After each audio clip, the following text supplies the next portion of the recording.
Saudara, saya diingatkan oleh satu nats firman Tuhan di dalam kitab Yunus pasal 2 mulai ayat 7. Ini sebagai sebuah doa ketika dia berada di dalam perut ikan. Dia menuliskan ini, saudaraku.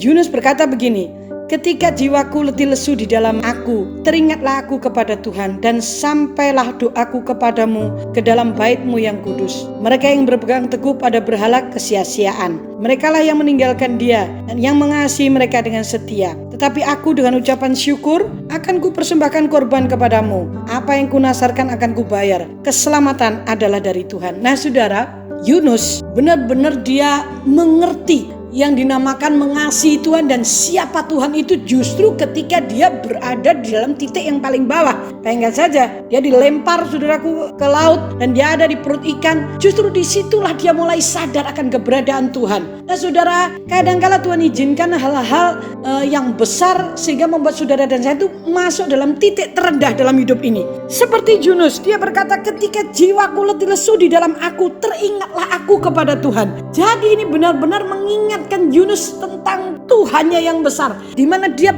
tidak taat, dia dengan sengaja menolak apa yang Tuhan perintahkan. Dan mulailah Yunus sadar bahwa dia sebenarnya sedang menyembah Tuhan yang besar, Tuhan Allah serba sekalian alam. Dan dikatakan, sampailah doaku kepadamu di dalam bait-Mu yang kudus. Tahukah saudara bahwa Yunus benar-benar menemukan titik balik di hidupnya ketika dia berada di dalam perut ikan. Dia menyampaikan doa itu dan dia yakin persis bahwa Tuhan itu adalah penolongnya. Makanya dia berkata keselamatan adalah dari Tuhan. Di ayat yang ke-9 terakhir, benar-benar Yunus mengerti bahwa yang dia sembah sebenarnya, yang dia abdi, yang berbicara kepada dia, mengutus itu adalah Tuhan yang besar, Tuhan Allah serba sekalian alam. Dia melihat, dia merasakan, mengecap laut yang begitu bergelora karena ketidaktaatannya dia. Tapi ketika dia dibuang ke dalam laut, maka kapal itu terselamatkan. Dia sadar bahwa keselamatan itu adalah dari Tuhan. Jadi saudaraku, ini bertepatan dengan Roma 10 ayat 13. Barang siapa berseru nama Tuhan, maka keselamatan akan turun atasnya.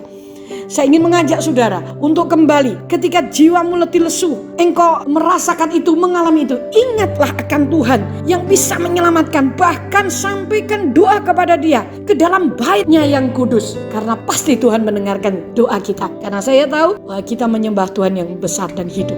Bapa di surga, terima kasih hari ini Kau mengingatkan kami kembali bahwa benar-benar ketika jiwa kami letih lesu, maka kami seharusnya teringat kepadamu karena Engkau adalah Tuhan yang besar, hidup, dan keselamatan itu adalah daripadamu. Bahwa kami semua pendengar hari ini kembali mengarahkan iman kami kepadamu dan mempercayainya bahwa Engkau sanggup menolong kami. Seperti Yunus, kalau Kau tahu ketidaktaatan kami, maka Engkau dengan cara apapun juga akan mengembalikan kami untuk kami memilih mempercayaimu lebih daripada segalanya. Terima kasih buat hari ini Engkau memberikan pengharapan yang jiwanya letih lesu mulai menaikkan doa kepadamu karena Engkau mendengarnya di surga. Di dalam nama Yesus Kristus kami mempunyai pengharapan di dalam Kau. Amin. Sampai bertemu, Tuhan memberkati.